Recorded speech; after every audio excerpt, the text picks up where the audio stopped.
brings together three main pillars, which is flexibility in terms of configuration of the combat system, modularity and technology. Talking about flexibility, this ship is in a light configuration. Light configuration means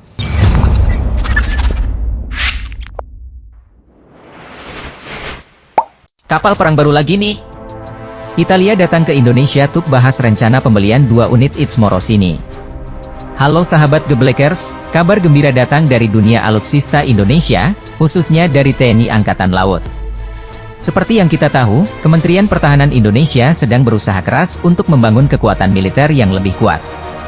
Untuk itu, mereka membutuhkan banyak alutsista baru, terutama yang diimpor dari negara asing. Namun, proses ini memakan waktu yang cukup lama. Melihat kondisi dunia yang semakin panas dan alutsista TNI yang semakin lama semakin kurang, Kementerian Pertahanan akhirnya harus mencari solusi agar tidak terjadi kekosongan alutsista di Indonesia.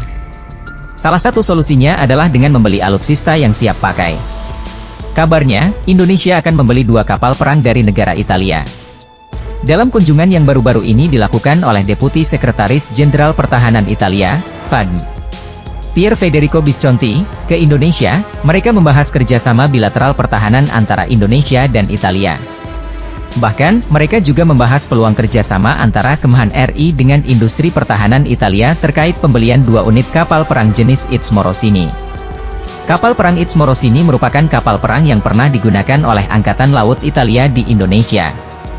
Meskipun secara spesifikasi dan persenjataan lebih cocok disebut sebagai kapal korvet atau frigate, kapal perang ini sebenarnya dikategorikan sebagai kapal OPIV atau kapal patroli lepas pantai.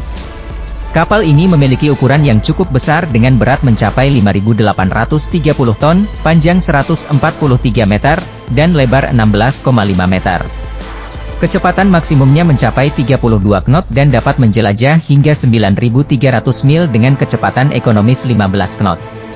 Meskipun kapal ini masih tergolong baru, karena baru diluncurkan pada bulan Mei 2020 dan resmi masuk Dinas Angkatan Laut Italia pada Oktober 2022, belum jelas apakah kapal yang akan dibeli oleh Indonesia adalah kapal yang masih digunakan oleh Angkatan Laut Italia atau kapal baru yang serupa.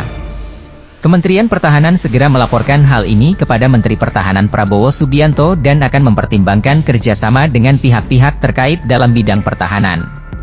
Rencananya, Indonesia akan mengakuisisi 2 unit kapal perang baru dari Italia ini. Nah, bagaimana menurut kalian? Ini kabar yang sangat menggembirakan untuk perkembangan militer Indonesia. Mari kita dukung upaya pemerintah dalam memperkuat pertahanan negara kita. Tetap semangat dan jangan lupa memberikan komentar positif. Demi Indonesia maju. Saya Mimin pamit undur diri dan adios, sampai jumpa di video selanjutnya.